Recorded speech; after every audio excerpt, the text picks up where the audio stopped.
Nah, sementara untuk pidato Pak Jokowi, meskipun menyebut terakhir 2024 mendatang dan seterusnya, tetapi endorsementnya menurut saya itu tidak terlalu kuat. Endorsementnya buat Mas Ganjar. Menurut saya mirip dengan waktu beliau memberikan pernyataan di tanggal 21 April. Nah, ini tentu bisa menimbulkan pertanyaan. Endorsement yang kuat misalnya beliau kampanye habis-habisan seperti Mbak Puan mengkampanyekan Ganjar di pidato tadi.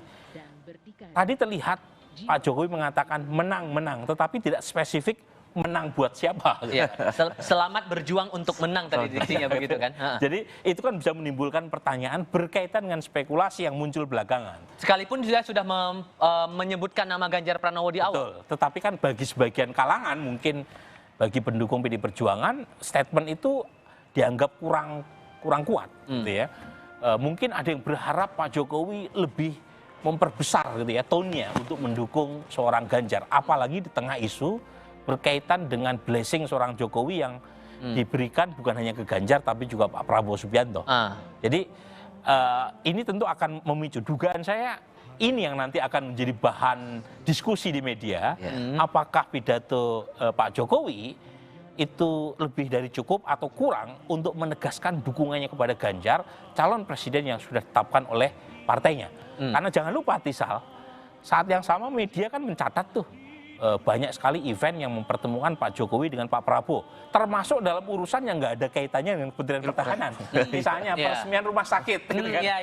Kemudian turun ke hutan bakau, itu kan nggak ada kaitannya Kementerian Pertahanan dengan Pak Jokowi membawa menterinya yang berurusan dengan Kementerian Pertahanan berurusan sama kesehatan.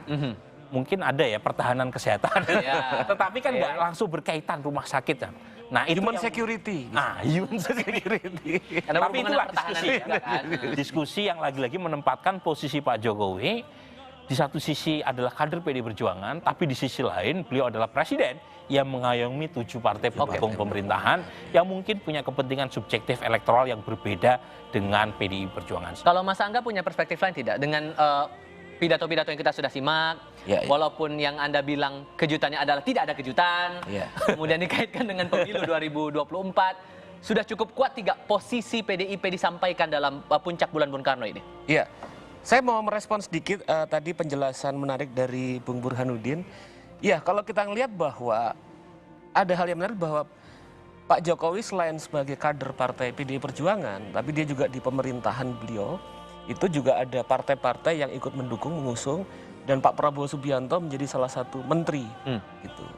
Dan di sini saya pikir bahwa saya bisa memahami tentang bagaimana kok sepertinya dukungan Pak Jokowi kurang gigit gitu kan.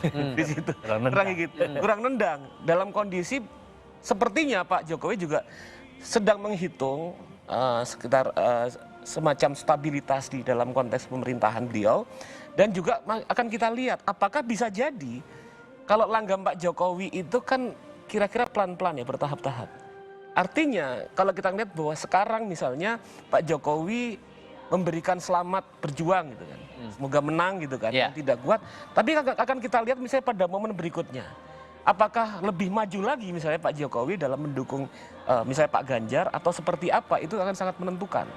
Di sini kita melihat model langgam politik Pak Jokowi yang tidak bisa kemudian langsung frontal seperti itu. Itu dalam proses-proses politik yang berlangsung.